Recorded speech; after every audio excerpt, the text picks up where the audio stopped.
Hi, I'm Dr. Shay Butler, author of Better Not Perfect From Hot Mess to Life Success, coming to you this week with a 5 minute motivation on the subject of how to get through difficult times. So, I just thought I'd take a few minutes and share with you some tips based on how I got through some of the most difficult times in my life, with the hope that there'll be some encouragement or some things that you can take away to help you too. So there's a saying that I really sort of appreciate when I'm going through. It's called "The only way out is through." And it's sort of a good part, and then there's a challenging part to that statement, right? So there's the good part is that there is an out. If the only way out is through, then there is an out. Okay.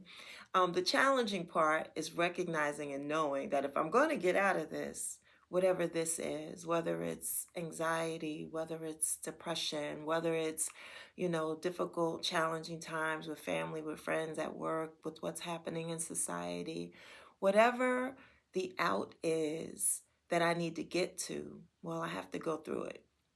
So, how do we get through during these challenging times? One of the things that has helped me with getting through is being in community. So that's just being around people who are about the things that I'm about, who can help, who can be supportive. So whether that's through volunteering or service around issues I care about, whether I'm in community through a support group to help me through. Whether it's addiction, whether it's a food addiction, alcohol, drugs, whatever it is, finding support, whether it's a parental support group, a couple support group, but finding support through difficult times, being in community, reconnecting or connecting with faith. If you're not in a faith community, connect. This is a good time when you're going through to connect or reconnect with your faith.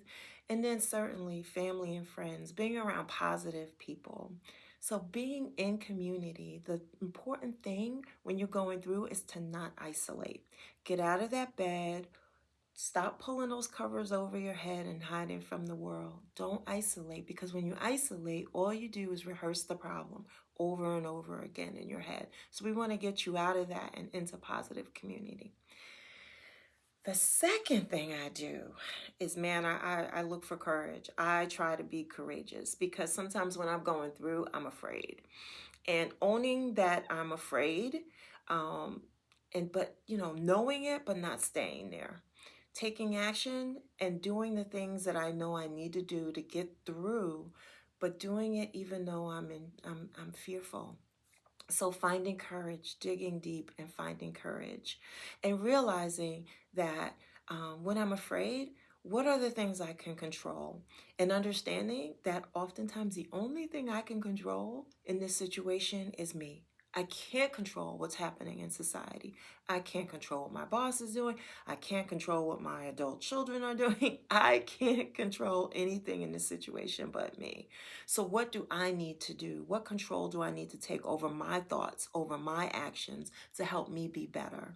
There's an acronym um, called HALT. So, before you make any major decisions, stop, HALT. HALT stands for don't take action when you're hungry, when you're angry, when you're lonely, or when you're tired. When those things are in place, get the help you need, right? Do the things that you can do. HALT. Hungry, I'm going to eat. Angry, I'm going to work this out. I'm going to talk to someone. I'm going to seek therapy. When I'm lonely, I'm going to get into community. When I'm tired, I'm going to take a nap. I'm going to get some sleep. I'm going to find ways to rest. So, you want to do all those things because you want to get to that third tip, that third step, which is take action. Like I said, when you're fearful, do it afraid. You want to do the work.